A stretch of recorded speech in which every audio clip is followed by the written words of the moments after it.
Thank you very much, Zoran. Good evening to everyone. Ariv Tov, Misal Chaim, Yak Shamlan. My name is Dr. Michael Erdman. I'm the curator of Turkish and Turkic collections at the British Library. And it's a great pleasure to be here tonight to share with you a topic that is very interesting, very close to me, something that I've been working on for the last probably 4 to 5 years since I started at the British Library. I'm going to be sharing with you today a bit of an overview of linguistic diversity in the Turkic languages, in Turkic cultural expression in terms of manuscripts, books, magazines, printed material and handwritten material, based largely around the collections at the British Library. So I'm going to go through and look at some of the different phenomena, the different expressions of variety and variation, by looking at some of the materials that we hold, and hopefully share a bit about the ideas of diversity in human expression, how we understand it, and how we look at the past and understand the present through these items. So I hope you'll share something that I find to be quite exciting as well. And at the end of the session, have a few questions or some comments so that we can look a bit more in depth at some of the topics in the presentation today. So I'm going to share my screen now. There we go, and be able to start the presentation, which I've entitled, What Language is This? Linguistic Diversity and Classification in Turkic Textual Collections. So it's a bit of a mouthful, but essentially, as I said, looking at what the languages are, dialects are within Turkish materials and Turkic materials, and how we classify them when we're working with library and archive materials. So the way that I'm going to do this is I'm going to start off, first of all, since I'm at the British Library, and since I'll be speaking largely about British Library materials, I'm going to start off by talking a bit about the British Library's collections, what they are, where they come from. I'll go after that to talking about how we classify languages.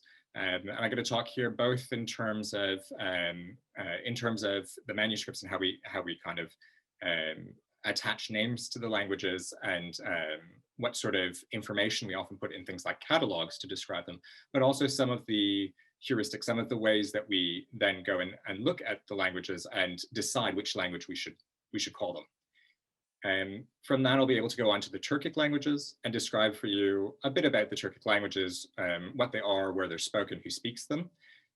And then we dive right in really to the core of the presentation, looking at the texts and what they encode. So I'm going to start off first with manuscripts, looking at definitely older materials and looking at things that are written by hand, then go on to print. And finally, something I've called between the cracks. So looking at really in manuscripts and printed materials, some of the primary examples that we have, some of the sort of broad categories and brushstrokes, and then looking at between the cracks in terms of things that don't necessarily fit very clearly into these smaller categories, into these rigid and well-defined topics that we've established. And I'm going to end with 2 different topics, first launching and linking, and then on the horizon. So first really talking about how we take these materials, take this knowledge, and go out to users, go out to people like you, and members of the communities where the items are produced, and scholars and just interested people, and share these things with them. And then perhaps a bit aptly in terms of the pandemic, when one day can definitely feel like any other day, and time can seem to be passing very slowly or very quickly, looking to the horizon, seeing what next, and how we go on from here to increase our knowledge and increase access to some of the materials that I've talked about, so that the knowledge and the information that they contain and that we create can be better shared with others, and we can understand better what we're looking at when we look backwards to what we have in the library collections. So starting off, first and foremost, with the British Library. For those of you who are familiar or perhaps not familiar, the British Library is indeed located in London. It's in the center of the city, very close to King's Cross Station, which for those of you who might be Harry Potter fans, is not too far from the 9 3/4 platform that was made famous by the movies and the books. We are an institution that has over 170 million items, both physical and virtual. This number grows exponentially large every year. We collect particularly a lot of digital materials, but also physical ones each year, and that just kind of causes the storage to be immense. the library collects this many items and has this many items because it's the legal deposit, and it's also the store of national treasures for the United Kingdom of Great Britain and Northern Ireland. So we are a national institution, and we do act as sort of the holder of all materials, a copy of all materials published in England, Scotland, Wales, Northern Ireland, and also the Republic of Ireland each year. There's a legal requirement for those items to be deposited. And the library also acts as sort of a warehouse, a storehouse for some of the items that are of greatest value to especially English, but also British cultural heritage and history. So the Magna Carta is at the library. The Lindisfarne Gospels are at the library, the Ramsay Psalter and Gorston Psalter, and also contemporary works by Oscar Wilde, Virginia Woolf, and the Beatles are all held at the library for the benefit of the nations of the United Kingdom, and also for all of humanity to be able to access. And these items are not just textual items. So I know that there's a prejudice or a bias, especially on our part, those of curators who just deal with text, but in general, a sort of misconception that the library only holds text-based items. But in fact, the library does have images. It has moving images. So we do have archives of, for example, television and Pathé on hand. It has a very large collection of sounds, music, animal sounds, city sounds, spoken word, and increasingly data. So we do collect web pages. We are the web archive for the United Kingdom, but we also have data sets for researchers to use. And the reason why we have this large amount of material and large amount of material in various languages is because over 250 years, the library has been engaged in collecting materials in a number of different languages. In 1753, when the core of the library was first established, really in the British Library at first with a grant from King George III, materials were donated not just in English, but in other languages, in other European and non-European languages. And the curators and the collectors from that period decided to continue collecting materials in more than just British languages. Thanks to that, we have grown over the last 2.5 centuries to have collections that encompass hundreds of different languages spoken on all continents, including Antarctica, and around the world. So how is the library divided? Well, obviously, the library is quite a large archive, and it has to have different sections to deal with different materials. I happen to work in what's known as the Asian and African collections, which, as you might have guessed from the name, is a section or a grouping of collections devoted to the languages and cultures of Asia and Africa. As you might have noticed from my title, I deal with Turkish and Turkic materials. And so this section is divided according to language and culture. So Turkic languages, I deal with materials that are in Turkic languages, and we'll see what Turkic languages are in a moment. But I also deal with things, I have the word Turkish in there, because I also deal with things from Anatolia. So if you speak Turkish, Türkieli, items that are related to the Republic of Turkey that are culturally within the sphere of Anatolia. And indeed, many of my colleagues deal with both linguistic elements and also cultural ones, showing that that collections don't necessarily fall neatly within one linguistic grouping. So my colleague Ilana Tahan, who deals with Hebrew and Judaic materials, has materials in Hebrew, in Jewish languages like Ladino and Yiddish and Judeo-Persian, but she also deals with materials that are related to Jewish communities, produced by Jewish communities that might not necessarily be in specifically Jewish languages. And finally, the Asian and African collections are an agglomeration of various libraries. So a large collection of what we hold was amassed by people working first for the British Museum and then for the British Library in the 1970s and onwards.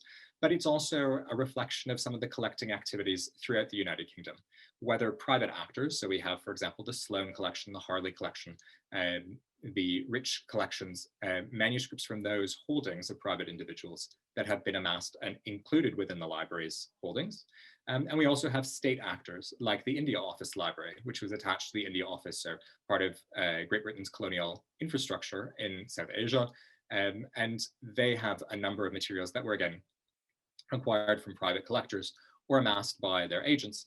And so this collecting activity wasn't just directed from London, but also reflects individuals who are out in the field, who are out in Delhi, Calcutta, Tehran, Cairo, Beirut, Jerusalem, who might have acquired materials on the spot from a specific context, and then gradually these items made their way into the British Library. Going down a bit further into the Turkic and Turkic collections, so this is the collection that I'm responsible for managing.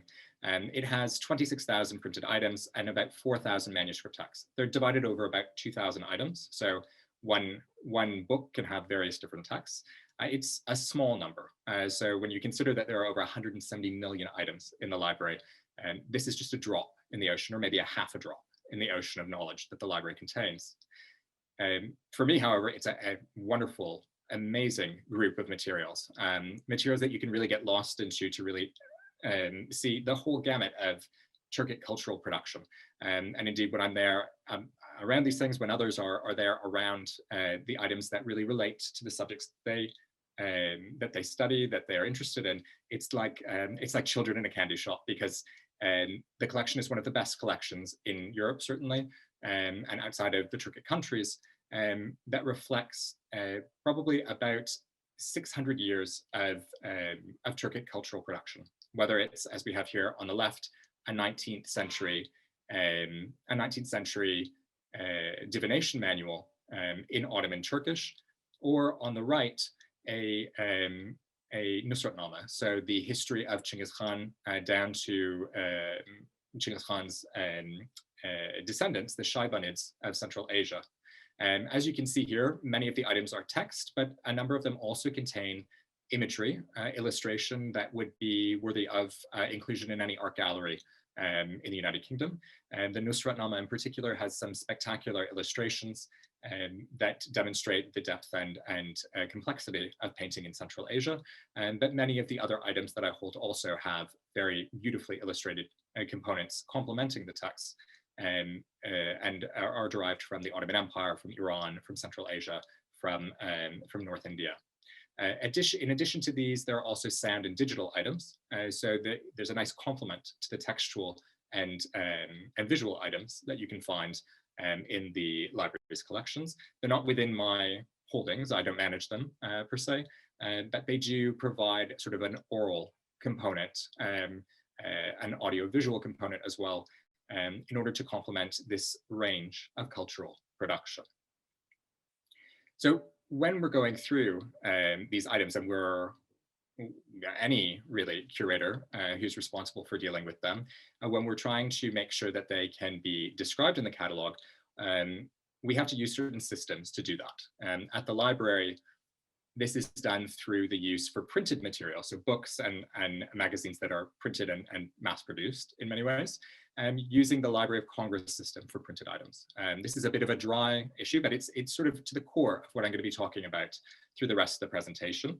And essentially what we're looking at is that a group of individuals in the Library of Congress sat down one day or over actually probably several years, and created a system whereby they have 3-letter codes to describe different languages around the world. These are, largely speaking, mapped to the divisions created by Anglophone linguistic scholars, and they are generally meant to not have any sort of overlap between languages. And the system is meant to be comprehensive, so it's meant to be something that will really gather all of the languages together, but it's not exhaustive. And the reason for that is because it has a number of other categories. So if a language is not well documented enough within the Library of Congress to merit a code, it gets an other code.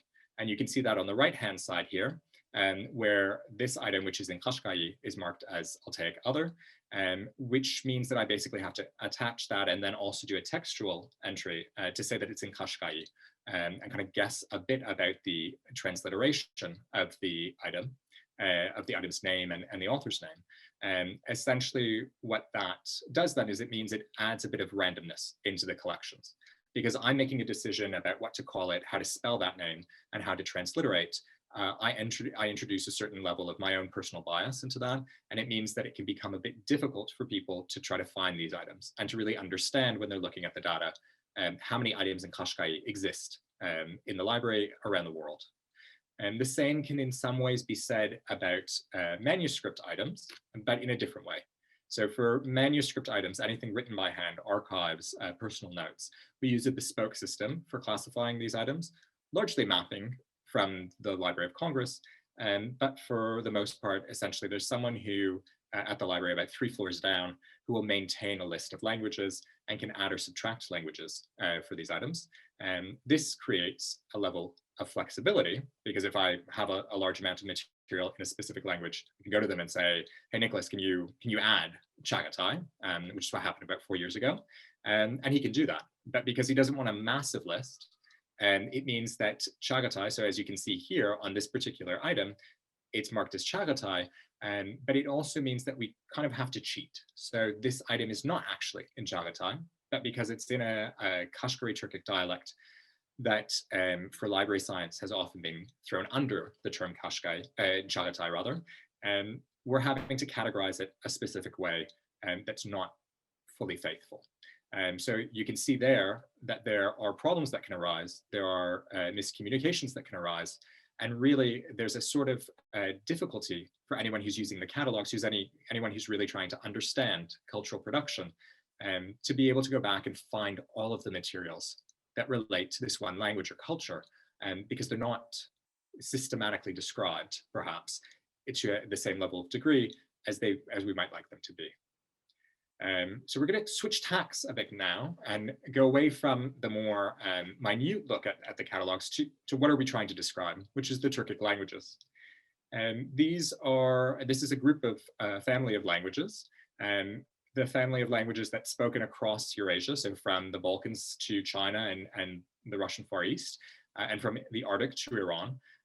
There are dozens of languages here that are divided into 4 large language groups. The most populous in terms of speakers is Turkish, the official language of Turkey and Cyprus, North Cyprus rather, and also the Republic of Cyprus.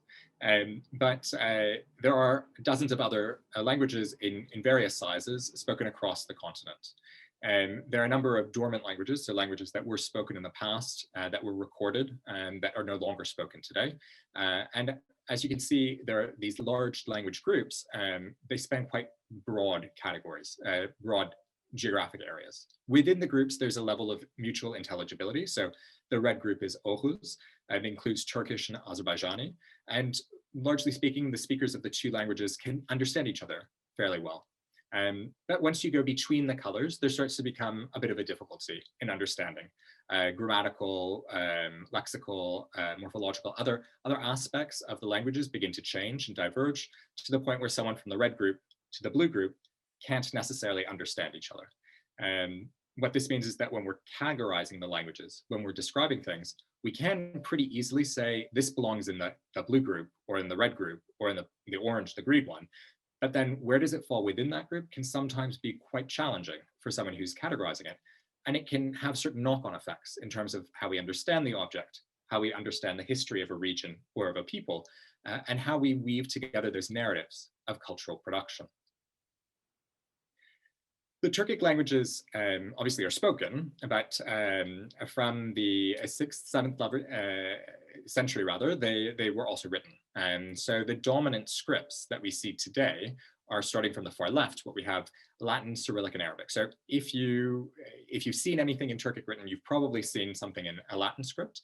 That's because Turkish, as spoken in Turkey since 1928, has been written in Latin, as well as Azerbaijani and Uzbek, and now Kazakh, as well as a few other smaller languages. Cyrillic is another common script that's used. So like for Russian, Cyrillic is used for Kazakh, although it soon will not be. For Kyrgyz, for Tatar, for a number of languages in the former Soviet Union. And then the Arabic script is also used. And so that's used in Afghanistan for Uzbek and largely for Uyghur in Xinjiang, in Eastern Turkestan or in Western China. But historically, Arabic script was the most common script across Eurasia. And what you're looking at on the left-hand side is a falname, or a divination manual that's written in the Arabic script. So it's actually how to use the names of the different Turkic tribes to predict things, excuse me. And this would have been the dominant way of writing across the Ottoman Empire up until the early 20th century. It wasn't the only way, however, to write. And so in the middle, what we've got is what we call allographic traditions. Here, we're looking at different communities that use different systems of writing in order to capture and express Turkic languages. Probably the most common in the Ottoman Empire was Armeno-Turkish, so using the Armenian script to write Ottoman Turkish, and we'll see an example later on. But you also had Karamanlıca, the use of the Greek script, particularly by Greek Orthodox communities in Anatolia who spoke Turkish. Garshuni, which is the Syriac script used for Turkic languages. Garshuni kind of refers to anything that's not Syriac written in Syriac script. The Georgian script, which is rare, and then also Hebrew. So here we've got what's called a Tatar Talmud. It's a Talmud that is in both Hebrew and also a Turkic language from Crimea, written entirely in the Hebrew script. So these are, I mean, it's not super common to find these sorts of items, but you do find from Crimea and Lithuania and the Baltic states and Poland and Lithuania and Belarus occasionally, items that are printed like this or written like this in Hebrew script, but marking a Turkic language. And the last group of scripts that we see are historic ones. So they are ones that were not continued on into the 20th century and that really stopped being used centuries ago. So I have here on the far right the Irkbitig, a 9th century divination manual. And I swear that not everything in our collections is a divination manual. But this is written in a runic script. So it's one of the earliest scripts, the earliest script really, in terms of writing for Turkic languages. And this is marking sort of like an alphabet, the different sounds of the language. We also see later on the Uyghur script based on one used for Mongolian and Uyghur, and later on for Manchu, that was also common at the end of the first millennium, beginning of the second millennium in the Common Era. But that stopped really being used in the 12th, 13th century, except for certain formal stylistic reasons. So these scripts show up largely in manuscripts. And we're going to start with manuscripts when we look at how we then begin to piece apart texts and look for languages and what languages are. The vast majority of the items within my collections, the collections I am responsible for, are in Ottoman Turkish. So this is the official language, or the most common language of the Ottoman Empire. Thousands upon thousands, probably millions of items are in existence that were produced in Ottoman Turkish. They had a bit of a Kafkaesque bureaucracy at times, and that required the production of a lot of written material. Some of it was produced quite beautifully, like on the left-hand side here, this 17th century Vakfia, or Wakfia if you speak Arabic, a deed for a land trust, with not only beautiful calligraphy, but also quite a lot of gold and imagery as well. And by and large, it's quite easy to find Ottoman materials and identify them as Ottoman, because you had sort of this center of Istanbul. You had one sort of core city where people were going and coming from, where documents were being issued and sent out, and was in communication with different cities. And so you had sort of an exchange. Even if you didn't have a standard, you had sort of a broad community that had to communicate with each other through a center. And so it's easy to really say, oh, yeah, this is Ottoman, or no, that's not Ottoman. And it's another thing with about 150 items, which we call Eastern Turkic, or Library Sciences often says as Chagatai. These are materials usually from Central Asia, from East Turkestan, from Siberia, possibly from Iran and India, that might largely be in Chagatai, but are also in a number of different dialects, and might be in a different number of experimental expressions of language. And I'm going to go here. This is the Divani Hussein Bakara, but I have a better example here in this slide in the center of the Divani Nabali. So it's a beautifully illustrated text. So you have this sijade, a part of a 2-page spread, mimicking, largely speaking, a carpet or a prayer rug. And here Nabali is a 15th century poet, was a 15th century poet, who sort of set the bar, set the standard, without calling it a standard, for Chagatai. He's kind of like the Shakespeare for English, in that he produced poetry that and prose that is, especially poetry, that's really revered as being a high standard in Chagatai. And for that reason, when we find materials that are by Nabali, or are copies of materials by Nabali, or that are seeking to mimic his poetry, it's pretty easy a lot of the time to say, yeah, these are Chagatai. or these are related to Chagatai. These are attempts at creating something that are close to Chagatai. Because Chagatai is used and is printed up to the early 20th century in various forms. And when they're related to this tradition, it's easy to connect them. The problem is that not everything was related to that tradition. Unlike the Ottoman Empire, where there's one core, one center, and you've got masses of people mixing and changing through Istanbul and going to different parts of the areas of the empire and spreading this sort of common use of the language. You don't really have that with Chagatai over the 4 or 5 centuries it's used. You have a number of different centers where Chagatai is produced, whether it's Bukhara, Samarkand, Herat, Yazd, Tehran, Tabriz, Kashgar, that the people who are producing things there speak other Turkic dialects and might be inflecting their work with other Turkic dialects. And so we begin to have to question, well, this piece I'm seeing, it has features that are like Chagatai, but there's something else there. There's something else that's a bit different, a register that's different, a use of verbs that's different. And so we have on the far left here a letter by an Ottoman intellectual, Lami Çelebi, where he says that he's writing a letter to a friend, an answer to a friend in Uyghur Ibaricha, Yani Tatar Dilince. So using an Uyghur mode of expression or the Tatar language. It's not Tatar like you would find in Kazan, in Tatarstan, but it's probably the sort of speech that's used in Xinjiang, or an earlier form of the speech used in Xinjiang. So we can see already that outside of some of the core areas where Chagatai is used, people are using other dialects. They're using other modes of expression. And in this case, we're quite fortunate for having someone actually say what they're using, actually say the name of the language. And it allows us to already begin to diverge. Although this has to be categorized because of the way the system set up as Chagatai, what we can already see here is that this mass that we're presenting as if it's all just one group of people speaking the same language and writing the same language is actually quite diverse, is actually quite heterogeneous. And that begs the question in some way on the far right-hand side here, when we look at the Tarihi Genghis Khan, another history of Genghis Khan from the 19th century, when we see different things that maybe don't even have, the way Lami Çelebi did it, a name for the language they're in, we have to ask, well, what language is this then? And is it a linguistic community? Is it a group of people who say, this is the language I speak, this is the language I'm going to work in? Or is it just an author who says, you know what, I write it like this. I want to be known for writing it like this.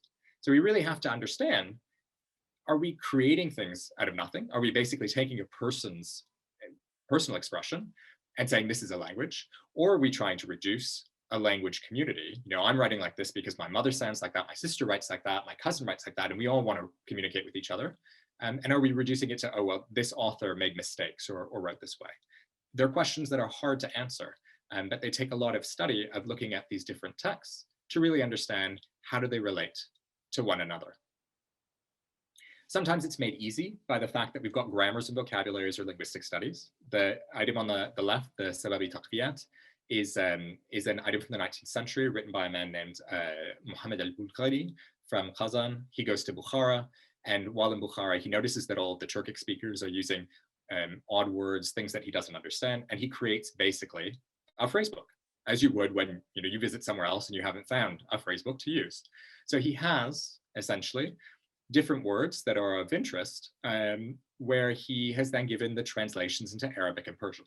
This is really helpful because now we've got all of these lists where we know what the names of the language were, and we can also see what the words mean. So when we compare text to them, we can say, yeah, this text, it's in Kazakh, or it's in Kyrgyz, or it's not in Kazakh and Kyrgyz, it's in something else.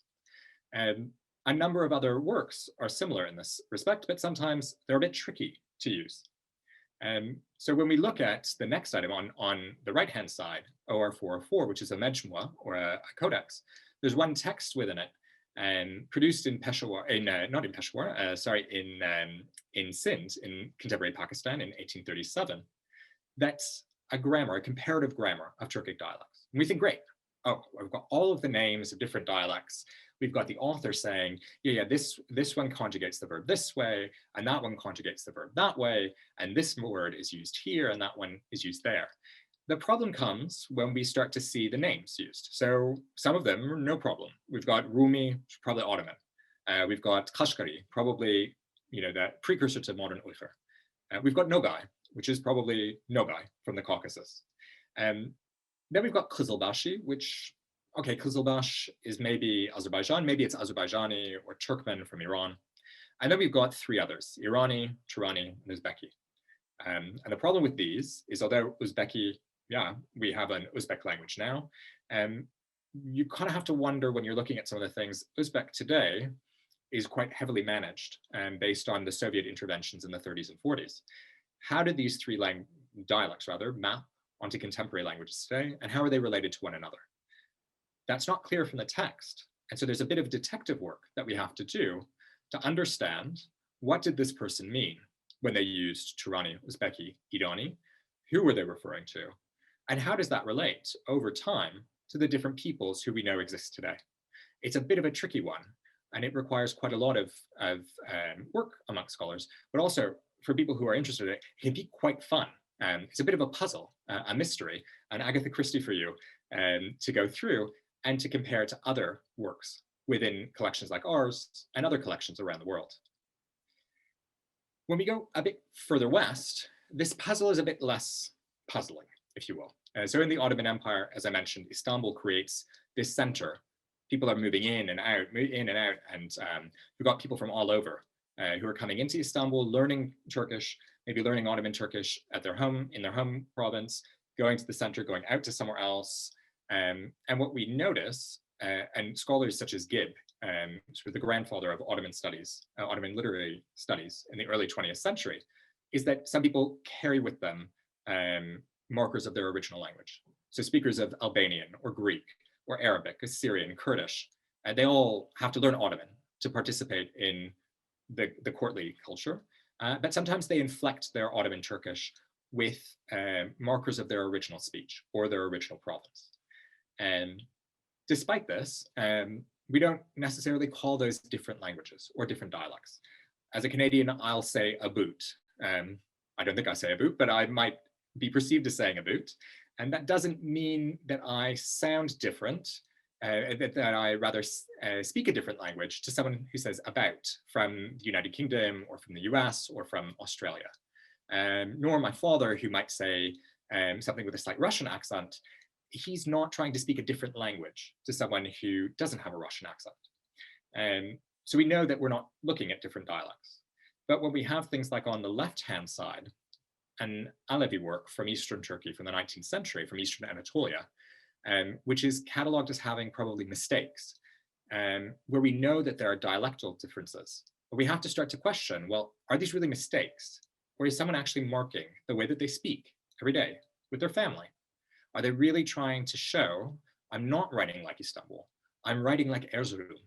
I'm not writing like they do in Erzurum. I'm writing like they do in Van. I'm writing like they do in Sivas. I'm not trying to mimic the center. And we really have to start to question, are there actually more instances of linguistic variation in Ottoman than we like to think? There are, of course, examples where this is clearly a different dialect. So the two items on the right-hand side are actually Azerbaijani works. And the center here, you have Leyli ve Mecnun, Fuzuri's work in an Azerbaijani dialect. Fuzuri is known to have written in Azerbaijani, and Azerbaijani has a well-documented, long literary history that is seen as separate. But what's interesting here is you can actually see the dialect mirrored. So if you speak Turkish, you know that yok is there is known, çok is there is a lot, or a lot rather, many. In Azeri, they're yok, çok, and the author here in the purple boxes, you can see has actually recorded them. If you can read Arabic script, has recorded that dialect and that linguistic feature of Azerbaijani. So we can already know items that are related to the Ottoman tradition have different dialects in them. And that sort of begs the question sometimes of how do we transliterate them? How do we transcribe them? How do we show these things? So this is maybe a step further of wanting to be able to bring that out a bit more. How do we, when I have to create that record, I can say it's Azerbaijani. How do I then also mirror it? Do I have to mirror it the way Azerbaijani is spelled now in the Republic of Azerbaijan? That's a separate question, but it's an interesting one, I think. It's a question of how closely do we say these dialects that are marked, these differences that are marked, mirror contemporary languages, and how much are they different? One last aspect of the manuscripts I just want to raise is the idea of multilingualism. So multilingualism is actually quite common in a lot of manuscripts. Sometimes you have it in marginalia, sometimes you have items that are meant to be multilingual. The far left is a Safina poem, a poetry album. So it's an album of poetry from 19th century Iraq, written in Turkish, or a Turkic dialect, Ottoman Turkish, and Arabic. Here, the author has written poetry in both languages. The Arabic material, sometimes there's a religious inflection, but by and large, he or she has decided, okay, I'm gonna write them in both because I know both and I want to create in both. So it might seem that multilingualism is just a bit of a random thing, as a desire. But as we go on to the middle item here, we have the Muqaddimat al-Adab. This is a 14th century work that's mirroring Khwarezmi Turkic. And so you've got a grammar essentially of Arabic, how Arabic works, with descriptions in Persian and Khwarezmi Turkic. This is important because it shows the choice of language isn't random. It's not just based on desire. And what we also have to look at as we're looking for different languages is that people use different languages in different ways. Here, the main object of study is Arabic, and Khwarezmi is the language that we have to explain it. So we can already see this is a work that's perhaps not meant for Arabic speakers. The languages are used to tell us who the work is meant for, who the work is going to be used by, who the work should be retained amongst. And it's not a random selection of those languages, because obviously you wouldn't use Khwarezmi if you're trying to teach someone in Istanbul in the 19th century how to read Arabic. You'd have to use Ottoman Turkish. This signaling goes even further, and we have that at the very far right-hand side of the page, which shows you a manuscript, a 15th century manuscript rather, from 1431, produced in Yazd, where the outside has poetry in Persian and the inside has poetry in Uyghur. So this is in the old Uyghur script that I mentioned. What's really interesting is that this dialect of Uyghur was not spoken in Yazd, whether in the 9th century or 10th century, nor was the script really used in Yazd.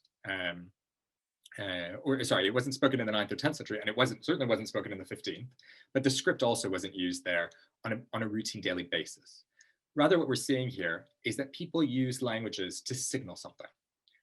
Someone wasn't writing in Uyghur here because they thought there would be hundreds or thousands of people who would read it and really understand the poetry alongside the Persian. And they're using it as a way, perhaps, to signal something, to signal legitimacy, to signal dissent, to signal connection. Language and script can be used to show belonging or exclusion. And here what we have to be conscious of is we're not just trying to catalog the fact that this is Uyghur. And so it's different because there were people who read and wrote Uyghur in Iran at the same time as Persian in the 15th century. What we're also looking at is there were people who used Uyghur to show something about themselves, their community, their polity, and their legitimacy. And so that's, I think, really a key and really interesting part, something I geek out over quite a bit. And when we look at the manuscripts and we look at the languages they encode. I'm going to leave that to the side and kind of continue on temporally as you were to print. And print hopefully will go a bit faster in terms of the fact that a lot of the same issues can be brought over from the manuscripts, but also because what we see with print is a lot more standardization through mass production. So in 1729, 1730, Ibrahim Mutaferrika sort of implants the first successful and ongoing printing concern in Ottoman Turkish that's a bit more longer lasting. There are obviously previous traditions in Armeno-Turkish, in Armenian, in Hebrew script, and Greek script in the Ottoman Empire, but Mutaferrika is really the first one to make a go successfully in the long term of printing. And so we get a few things through the 18th century, and really it's through the 19th century that printing picks up in the Ottoman Empire, and an explosion really at the end of the 19th, beginning of 20th century. In Arabic script, of course, and especially after the lifting of censorship in 1908 on anything you can imagine in Ottoman.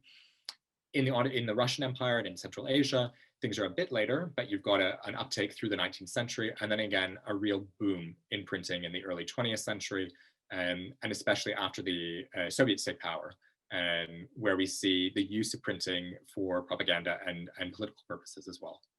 Printing's interesting because it introduces standardization. So whereas we get manuscripts copied hand by hand, one by one, and reflecting each scribe's idiosyncrasies, you've got with printing 2,000, 5,000, 10,000, 20,000 items produced at the same time from the same mold.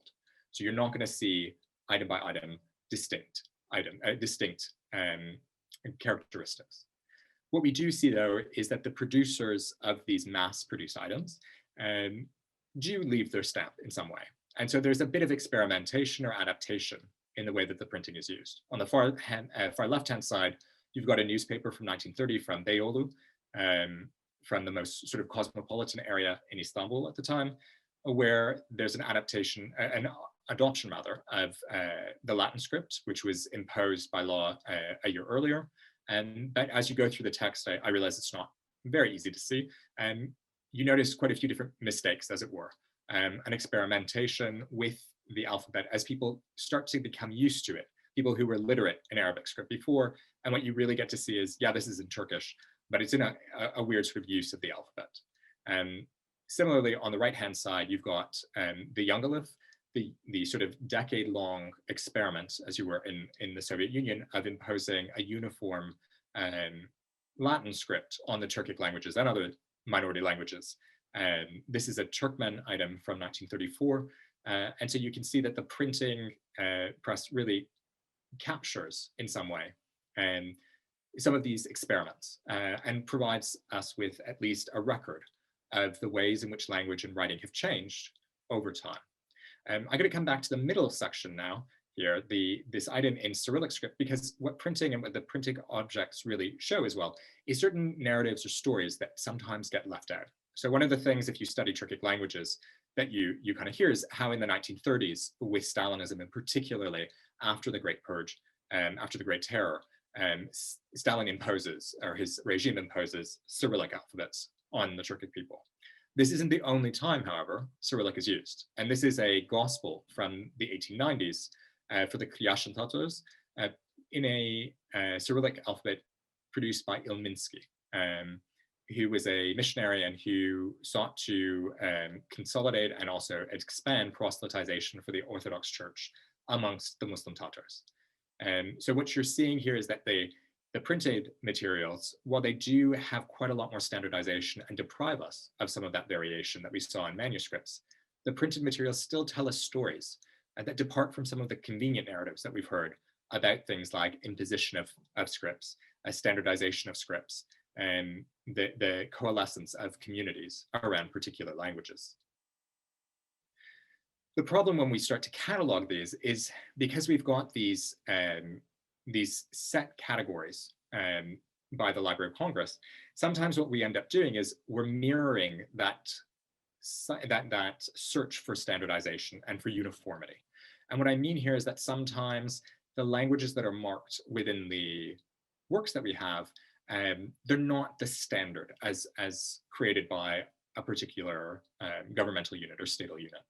And sometimes we have to ask, are we stretching a language too far by grouping dialects? The item on the far left here is a late 1920s guide to tamghalar, which are sort of totemic symbols used across the Turkic world. It's in Crimean Tatar, but it's in a dialect from the coast that's similar to Republican Turkish, to what you speak in Istanbul. The issue here is that Crimean Tatar sort of encodes 3 different dialects. So it's essentially the coastal one, that's Oghuz, then you've got a Nogai dialect towards the northwest, and then a sort of Kipchak dialect really in the center of the island. All 3 have to be brought together, and it's quite difficult to show within the data which dialect is used unless you're going to start creating massive textual descriptions. So what we have to ask then is, are we really reproducing some of that hegemonic oppression in some way of government organization deciding to flatten dialects and to collapse languages into a single, easy to a bite-sized unit, really. And the same can be seen on the right-hand side when we're dealing with, this is an inset from a collection of songs collected by Bela Bartok in the 1930s, I believe 30s, possibly earlier, in Turkey. It's a neni, or a lullaby in Turkish, and it marks a few different dialectical issues of an Anatolian dialect. It has to be categorized as Turkish, and of course, we can then say it's a Turkic dialect or a Turkish dialect, not the standard as imposed by the Turkish Language Institute, as the Türk Dil Kurumu. But it again begs the question of, are we basically imposing something in order to really have this unique identifier, in order to have this uniform catalog that flattens that diversity and really deprives us of all of the complexity and the richness of the languages that we're studying. This also brings up the question of this is Bartok's own way of writing. So again, how do we know his filtering of Turkish through Hungarian to create a Latin script record of them? How do we know that that maps easily onto Turkish? And there are all of these different questions that don't appear in the catalogs, that don't appear when we standardize, that I think are fascinating. And this really brings me to sort of the end of looking at the languages themselves, with the first of them, between the cracks, which is, how do we deal with hangovers? How do we deal with refuseniks, essentially? So I've hinted at this idea that governments, that statal organizations, impose certain changes. In the Soviet Union and in Turkey, they changed the script. In the Soviet Union, they created these really rigid national languages, which sought to divide up different Turkic communities. But here I've got two examples from the 1930s of exiles. On the right-hand side from Berlin, the Çokai group in Berlin. On the left-hand side, the Ibragimov group in Tokyo, and both of which sought to leverage hostile governments in Berlin and Tokyo to continue their opposition to the Soviet government. And they're using not only scripts that have been banned or abandoned in their respective countries of origin, in order to continue to produce written material. They're using languages that might have been proposed earlier as sort of pan-Turkic languages, but that have since fallen out of the way as the governments in various Turkic countries have imposed rigid national boundaries, linguistic boundaries. So how do you deal with these items? How do you really reflect these items that are people consciously refusing, consciously choosing to not go along with a change in regime, with a change in language? It's an interesting question because it's sort of an idea of, how do you reflect really human will and free will, human desire within something that is so stripped down and uniform as a catalog, as a description of an item, and as a description of the linguistic landscape of pre-1945 Turkic cultural production. The same, in some ways, can be said about minority productions. So on the left-hand side here, as I alluded to, the Armeno-Turkish materials. This is a 19th century manual about raising silkworms. It's kind of delightfully quirky. It's probably in parts a translation, but full of diagrams of silkworms, how you farm them, how you harvest the silk, how you process the silk, and really showing that these languages, minority languages and minority writing systems, were used in everything, not just religion or folk poetry. Similarly, on the right-hand side, we have Pizmonim, sort of religiously inflected poems in a Dagestani or Azerbaijani Turkic dialect, written in Hebrew script. This comes sort of mixed with Hebrew poetry as well. These two are long-standing traditions.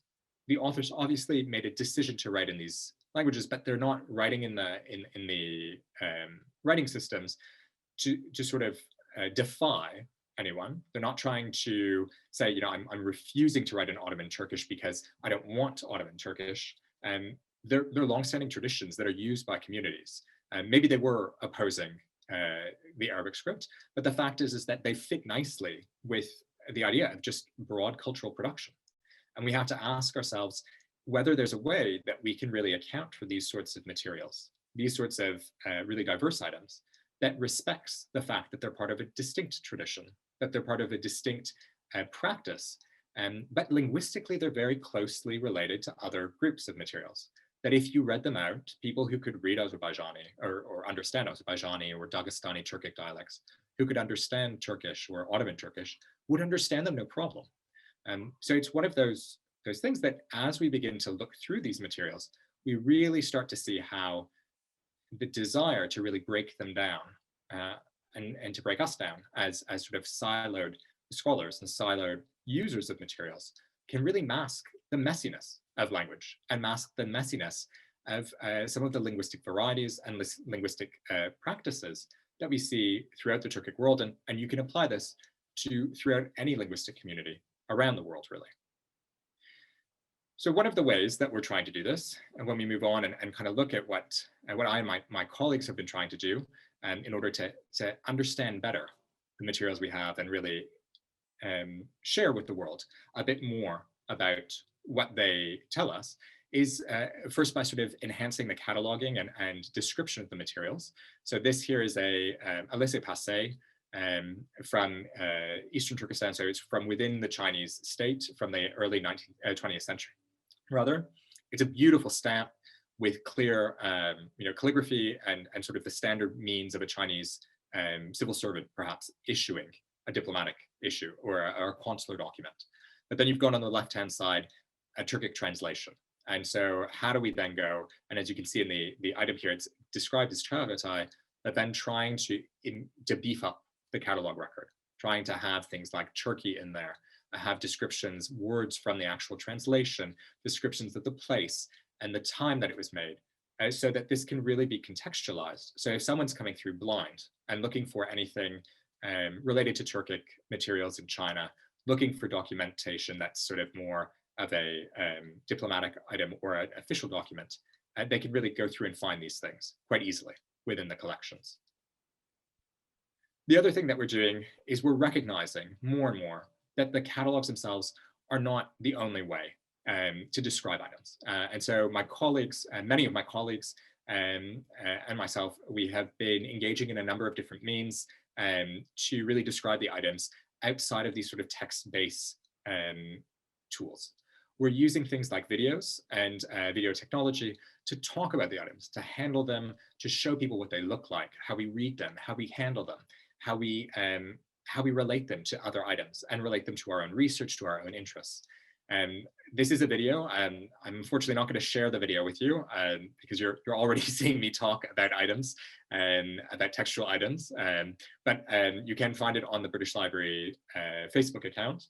And there are dozens of other videos like this of curators on camera talking about the materials. Because what we're seeing is that the catalog is an important thing to kind of guide people to using these materials and to describing some of the cultural production we have. But really, technology has allowed us to go so much further, to really expand the way that we interact with the objects, interact with users and readers and researchers and communities, and to really share the beauty and the magic of these items. Another means of doing this, of course, is social media. And so if you are familiar with the library, you'll know that the library has a number of different blog sites. We have a number of different websites, channels on Instagram, on YouTube, on Twitter, soon on TikTok, I believe. And we use this social media to get imagery, to get information, to get videos out to users, to communities, to researchers, to interested people, to curious people all over the world. This has a lot of benefits. You might think that libraries and social media maybe don't mix quite as much because we're sort of a more static documentary an institution based on documentation. But the fact is that the social media really does help in getting us to connect in a meaningful way, in a dialogue, in a conversation with different communities that can really enrich our understandings of the materials and others' understandings and usages of these materials. And there are, of course, pitfalls and problems in sharing this sort of heritage, questions that can arise, whether about where things are from, how we call things, and indeed, cultural heritage is obviously a contentious issue in many societies. So what we can learn as well is this idea of The way that we describe things might not be the way that certain communities describe them, and it can be a real learning moment for us to understand how communities might like the objects to be described or to be presented. Going forward, what we're really hoping to do is to continue our engagement with communities and also to engage with different materials. So one of the ways is by having a variety of different programs that link with other institutions, sites, and scholars. And the Endangered Archives program is a great example of this, where the library facilitates through funding from Arcadia the digitization of specific holdings of materials, archives or libraries. Here I've highlighted the Ottoman Turkish collections in Bulgaria. And what this has really done is it's allowed for the creation of digital files in Bulgarian institutions to share copies of magazines and newspapers produced in Ottoman Turkish in the country, to link those up with what we have in the library here, to link them up with scholars all around the world, and to allow us to have this massive corpus of material to work with. So we can understand, is there a distinct Ottoman Turkish dialect? Is there a distinct mode of expression that Ottoman speakers in Bulgaria used? And it's a really enriching tool that we can have that has really connected the library, scholars at the library, scholars through the library, with collections and with topics and with ideas that they perhaps might not have ever had the ability to connect with previously. So the last aspect of this looking towards the horizon and going forward is the construction of new collections. And so I'll just touch on the idea that we continue to collect contemporary materials from the Turkic world, from all over the world. I have on the far left an object here from Kyrgyzstan showing that we are not just interested in the historic, but we're also interested in the contemporary. And so being able to connect what we know in terms of linguistic diversity from the past to linguistic diversity in the present. We collect on the far right scholarly materials, secondary sources, describing some of the materials. So in order to promote the scholarship of individuals from these communities or who work on materials from the communities, this is a Karamanlıca folk stories compilation. So being able to connect with that scholarship, but also materials that help enrich our understanding of our own collections. And finally, the middle object here, which is a small group of materials of exiled Caucasian Turkic speakers in Turkey who produce magazines and publications in their dialects to kind of show the continuation and building just a core collection within the United Kingdom of this material, which can then allow us to go on and really understand what are these dialects, how are they being used, and how do we describe them, how do we relate them to other materials, so that then we don't sort of have individual pieces floating around, that can really have this idea of this is the publishing history, this is the cultural history that we've assembled, and to be able to interact with that community and with scholars to understand it better. So I've presented you with quite a lot of material today. I've taken you through the British Library's collections, what the Turkic languages are, and then kind of looked at a lot of the different linguistic diversity in manuscripts, in printed materials, and in sort of refusenic or minority communities. And then I showed how we're carrying that on at the library into the future. Obviously, there's quite a lot to think about, and there will be time for questions just now. But if you do want to get in touch or learn more, you can always reach me through email. You can also reach me or follow me on Twitter at @altaytayuhur. As well, as I mentioned, the library has blogs where we share quite a bit of material about the collections. The library's blog is blogs.bl.uk. You can find information about all different collections there. And I have my own personal blog from altaytayuhur.home.blog, where I look specifically at my collections with a much more detailed dive into the context and connections of some of the items that I've presented here today and that I present elsewhere. So thank you very much for listening, and I look forward to your questions and to interacting with you and talking about these items a bit more. Thank you very much. We do have a few questions. Vicky asked, do you make correlation between languages, e.g. the word Syrian and Persian is also meaning sweet, as you know, is part of your obra to find out the origin of words? So there's a bit of a blog. I mean, I'm actually not a linguist, and so I don't conduct sort of etymological research. necessarily in terms of the materials, using the materials and then trying to find the meanings of words. But one of the things that we do is we do try to make use of these materials that we have and provide them so that individuals can use things like shirin from Persian, which has then been borrowed into many Turkic languages to be used, and to make, especially online, the materials available to scholars and individuals to then be able to highlight those connections, to highlight their usages across different languages. And I do know that some of the materials are then feeding in, not at our own institution, but they feed in at other institutions into digitization and corpus building. So the use of the actual manuscripts or printed materials, the mining of them for the words, and then sort of computerized research to look at statistics on how often things are used, where they're used, how they're used, when they're used, and these sorts of questions. And I think there are a number of different institutions around the world who do that with our materials, as well as other institutions' materials too.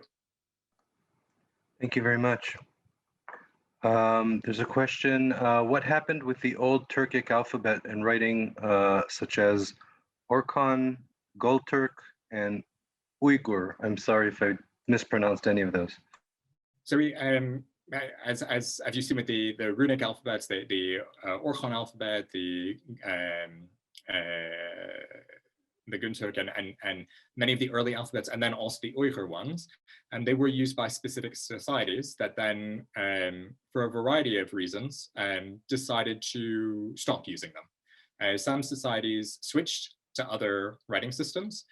So, for example, the runic one gradually, as societies changed allegiances, or kind of the polities dissolved and then were absorbed or attached to other communities, and they might have adopted other means of writing.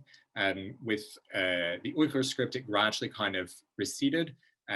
So we know that we have things up to the 12th century, 13th century, but then obviously as you start to have in the 9th century, and particularly going through to the 10th, the influence of Islam in Central Asia, people started to switch. So they stopped using, for example, the Uyghur script and started using the Arabic script, for example. There are quite a lot of different reasons why people might use or not use the script, but there's I think it's quite specific to each of the communities, and it's an interesting story that has to sort of be teased out piece by piece to understand. Many people didn't stop writing; they just chose something else to write in. And why did they choose that? What did they choose? And how is the process of choosing from one to another? Thank you very much. Ruth asks, please address the loss of documents due to correspondence via email. Okay, so this is quite interesting because it's not necessarily something part of my collection, but actually in 2019 I was one of the team that curated an exhibition on writing and the history of writing. And one of the things that we looked at was, does moving from writing by hand and writing on physical objects, does it necessarily, moving from there to email and digital correspondence, does it really impoverish us? One of the things I personally don't think that it impoverishes us. I don't think that it diminishes us in many ways. I think that going and kind of losing those physical documents, obviously we lose the paper copy, we lose stone copies, whatever else there might be. But we don't necessarily lose the actual documentation. So emails can be saved. They have their own vulnerabilities, of course. Writing by email, writing on a computer and never really printing it out means you've got to save a hard drive. You've got to make sure that things aren't corrupted. You have to make sure that you don't have a power failure or things aren't erased. So that's a vulnerability. But on the other hand, writing, say, by paper, you have to make sure something isn't burnt up. You have to make sure that things don't rot, aren't eaten by insects or animals, and that the ink doesn't fade. All of these things are different questions that you have for each technology for writing. And so I think moving from one to another has its advantages, has its disadvantages, but we as humanity are only enriched by having a greater scheme, a greater, I always forget this word, yelpaze in Turkish, but a spectrum, let's say, of options that we can use to record our thoughts, our emotions, our expressions, and communicate them to others. Thank you very much. Mark wrote, I would be interested in hearing how other countries without dominant Turkic populations have preserved Turkish writings, especially China and Russia. So China and Russia are two distinct cases. Obviously, in both countries, Turkic languages have or are recognized as sort of regional official languages to one extent or another. China, I know, within Beijing, has a collection of materials, historic manuscripts, not just manuscripts, but also sort of other written materials in Turkic languages. These are preserved and these are studied, and there are individuals in Beijing and in Urumqi and in Kashgar and in other cities that at universities, at least up until recent years, were able to really study the languages and create scholarship about them. Obviously, the political situation in China has meant that's, to put it euphemistically, in flux. And it's something that obviously is difficult to tell right now what the state of Uyghur scholarship is in the People's Republic of China. We do know that there are a number of individuals who are no longer on their own reconnaissance or out on their own to be able to study and create scholarship based on these materials in China. There are other individuals outside who are continuing to produce materials about the Chinese held items and scholarship about it, and the community itself continues to produce materials and scholarship about it. In Russia, there's a different situation, which is that many different Turkic languages are in fact official languages of various levels of government. So if you're familiar with the way Russia's set up in terms of a federal system, you've got everything from like an autonomous republic like Tatarstan all the way to oblasts that will have sort of various levels of official recognition. And that means the languages are taught, the languages are used, the languages are to a certain degree promoted. There's obviously pressure from Moscow to make use of Russian because it's the sort of federal language. But we do have many different scholars from these communities from across Russia who continue to study the languages of the manuscripts and other materials, who continue to train other scholars to produce scholarship about these materials, who continue to discover new materials squirreled away, hidden because of the oppression throughout the Soviet period, that might have been forgotten as part of different collections and are kind of brought to light again, that might have been held away in secret by people who were waiting for someone who could read the items. And so there's quite a vibrant community within Turkological studies across Russia and the former Soviet Union, of course, who continue to write about these topics and who continue to create scholarship. There are pressures in Russia, obviously, to switch to Russian, as I said, but that doesn't seem to be dampening the enthusiasm of a lot of people. Probably the most prolific, who I know of the young scholars who's producing material, is Alfred Bustanov in St. Petersburg, who writes quite a lot about Tatarstan and Tatar cultural production. But there are dozens, if not hundreds, of other people across Russia seeking to preserve and study and understand and promote cultural production amongst Turkic peoples. Thank you very much. There are many compliments in the chat room. I'll definitely send you the transcript so you can read them personally. Thank you very much. That said, there are some more questions. I'm going to skip over a few. I apologize in advance to anyone who I skipped their question, but after the last question, I will open microphones so that if you would like, you can ask your question in person. JD wrote, I'm interested in what significance we can attribute to one's choice of writing system. Does it show a secular affiliation to move from Perso-Arabic script to Latin or Cyrillic? So I think in certain respects, perhaps it does. I mean, I think the way that we write reflects something about our personalities, reflects something about our views, and the choice of script can really reflect how we see ourselves and how we want to be seen. So, I mean, there are certain scripts that are definitely reflective of different ethno-religious communities. You can look at, say, Yiddish, which is written in Hebrew script because that's the script that was the script of learning and of religion of Jewish communities around around Eastern Europe, really. And so it has a sort of religious connotation in the sense that, well, the script was preserved through religious materials, through the study of religious materials, and then applied to this other language that is unrelated to Semitic languages and to Hebrew. But at the same time, scripts also can reflect other concerns, other ideas. And when it comes to Perso-Arabic or the Arabic script and the use of it in Turkey, what we can see is that, yes, there was on the face of it this idea that moving to Latin script broke the link with Islam. And there was an idea, certainly in the Soviet Union, that breaking the use of Arabic script to write Turkic languages would distance Muslim communities from sort of a pan-Turkic idea or a pan-Islamic idea. But there were also other ideas in it. And so many people felt that the Arabic script didn't reflect Turkic languages. There's an idea here, a sort of scientific one or a linguistic one, of the idea that the script, rather than reforming the script, it was important to go to Latin because Arabic script couldn't reflect that. So it tells of a sort of desire to really reflect how you speak.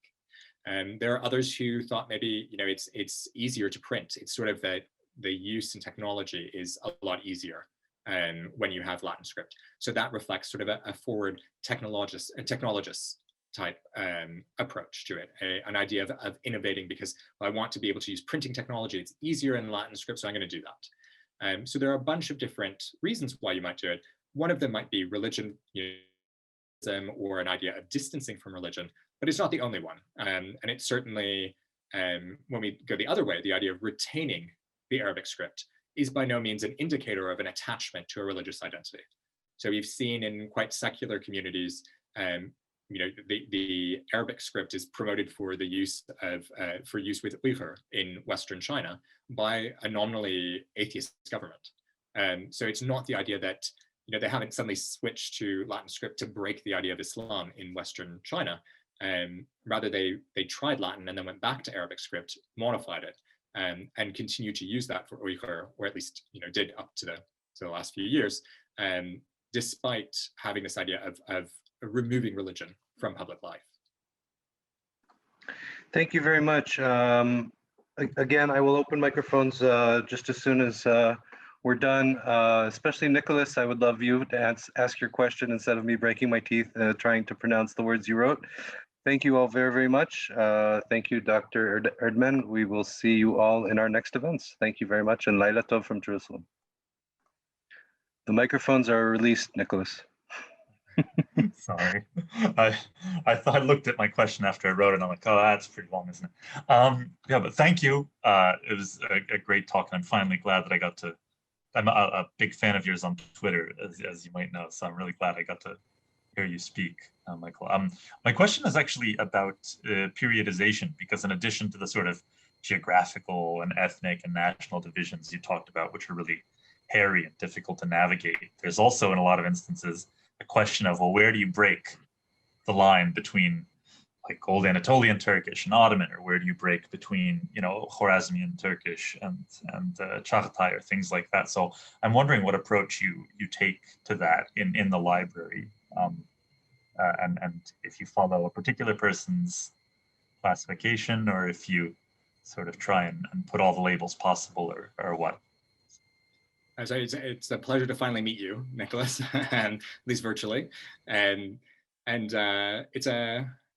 a great question. It's quite a difficult one to answer in some sense. I think on the later end, so periodization is a very tricky one when you're dealing with anything, say, even like pre-1945, really, because when we look at the later end, we sort of within the library, it's very easy to say anything, for example, in Arabic script is Ottoman Turkish, and anything that is in Latin script is Turkish. So we use 1928, 1929 as the deadline, the period ends then. It's neat and it's easy, but it's also a bit of a lie, because we know that something produced in 1925 is so similar to something in 1933 that they're essentially the same language. Whereas something produced in 1933 can, in some instances, be completely incomprehensible to someone today. So we know that Atatürk's Nutuk basically sort of the decade-long, the review of progress in the creation of the Republic has to be translated from Turkish into Turkish for contemporary Turks. So it's a bit of a lie, even on in the later end. And it's just essentially an idea that, well, we don't want to say each time, this is in Turkish, but it's in Latin, in Arabic script, or this is in Ottoman, but it's in Latin script.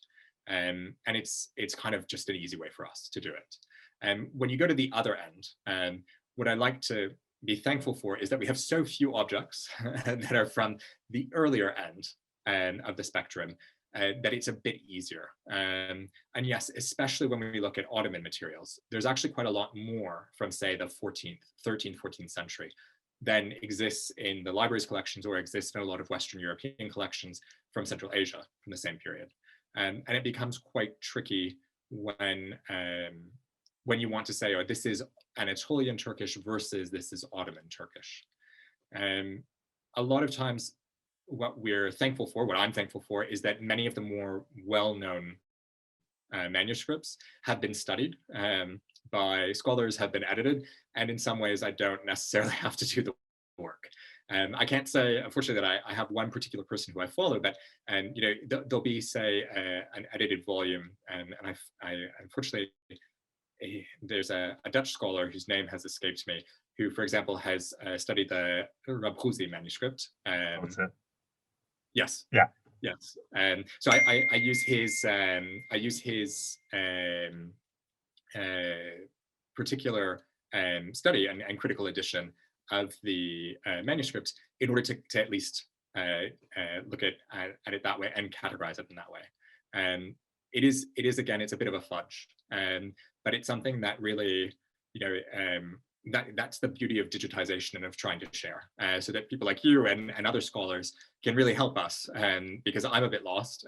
My particular specialty is actually 20th century Turkic historical narratives.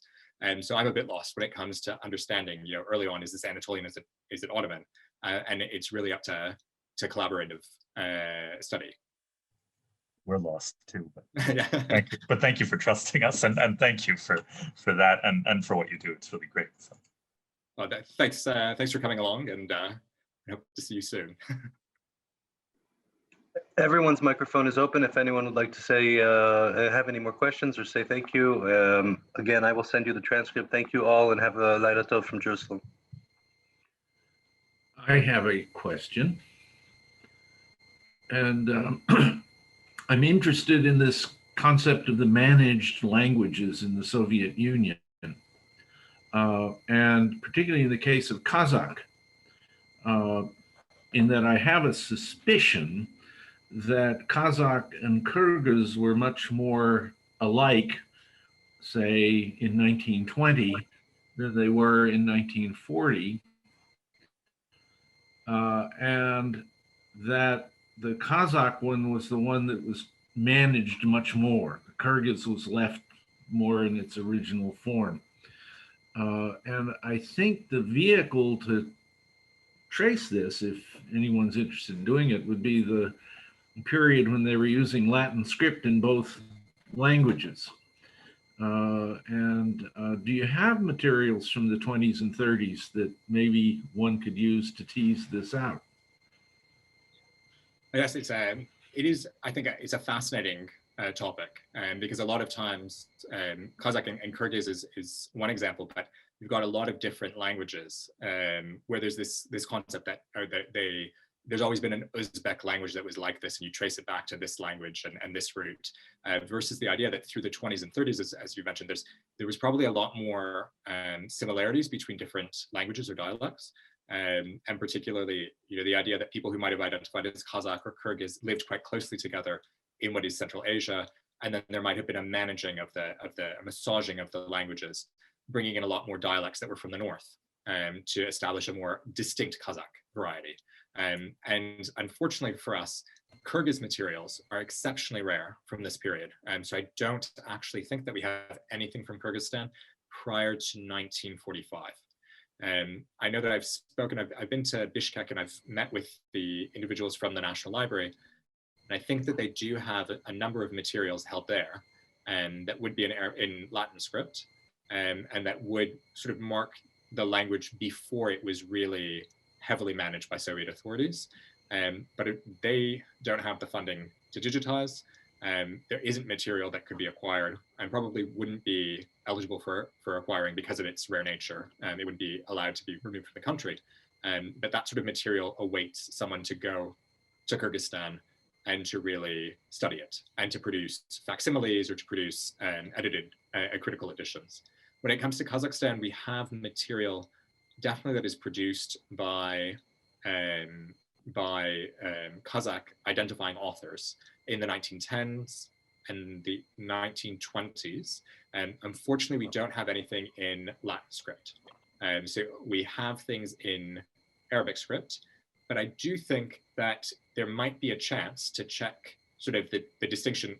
We don't have Kyrgyz material to compare it with, but say 1927 Kazakh with 1945 Kazakh, and because there are a number of writers who sought to break down the Arabic abjad and use it as if it was an alphabet. So they do actually mark things like vowel distinctions, and they do mark things like consonantal distinctions. So there's a bit better of an idea of how people were speaking, and that might actually be a way to check, in the absence of Latin script materials, to be able to check how the language was pronounced. Well, actually, when you go to Almaty and you're out on the street there, when you just speak to people, like if you're buying tomatoes or something, most of those people are speaking what I think would be considered Kyrgyz, not official Kazakh, which I found quite interesting, which is one of the things that led to my suspicion, was that, oh, look, they were all